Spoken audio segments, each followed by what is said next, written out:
പശ്ചിമേഷ്യൻ സംഘർഷം അതിന്റെ എല്ലാ നിയമങ്ങളും ലംഘിച്ച് മുന്നോട്ടു പോവുകയാണ്. വെടിനിർത്തലിനായി US അടക്കം പല രാജ്യങ്ങളും സമ്മർദ്ദം ചെലുത്തുമ്പോഴും അതൊന്നും വകവയ്ക്കാതെയാണ് ആക്രമണങ്ങൾക്ക് നെതന്യാഹു നേതൃത്വം നൽകുന്നത്. അതികഠിനമായ യുദ്ധമുറകളാണ് സാധാരണക്കാരായ ജനങ്ങൾക്ക് മേൽ ഇസ്രായേൽ നടത്തുന്നത്. എന്നാൽ അതിനൊക്കെ പ്രത്യാക്രമണം ഇസ്രായേലിന് ലഭിക്കുന്നുമുണ്ട്.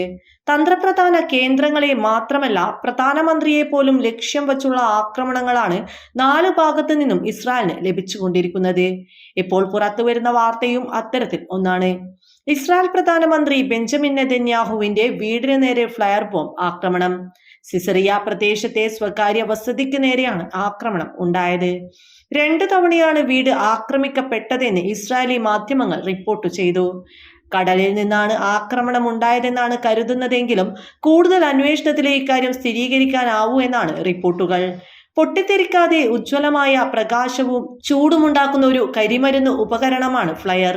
ഒരു പ്രദേശത്ത് കൂടുതൽ വെളിച്ചമുണ്ടാക്കാനും ആക്രമണത്തിന് മുൻപ് ലക്ഷ്യം കൃത്യമായി കാണാനും ഇത് ഉപയോഗിക്കാറുണ്ട്.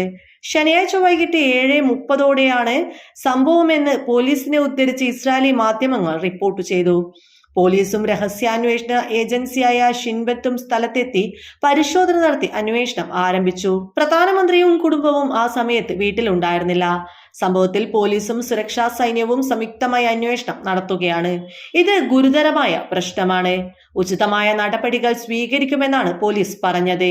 വളരെ അപകടകരമായ സംഭവമാണ് ഉണ്ടായിരിക്കുന്നതെന്ന് ഇസ്രായേൽ പ്രസിഡന്റ് ഐസക് ഹെർസോഗ് പറഞ്ഞു.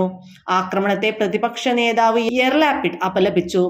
ആദ്യം സംഭവത്തെ നിസ്സാരമായാണ് പോലീസ് കണ്ടതെങ്കിലും സൈനിക ഉപകരണങ്ങളുടെ അവശിഷ്ടങ്ങൾ കൂടി ലഭിച്ചതോടെയാണ് അന്വേഷണം ശക്തമാക്കിയത്. കഴിഞ്ഞ മാസം ഈ വീട് ഹിസ്ബുള്ളയുടെ ഡ്രോണുകൾ ആക്രമിച്ചിരുന്നു. എന്തായാലും രണ്ടും കൽപ്പിച്ചാണ് പലസ്തീൻ അനുകൂലികൾ മുന്നോട്ടു പോകുന്നത്.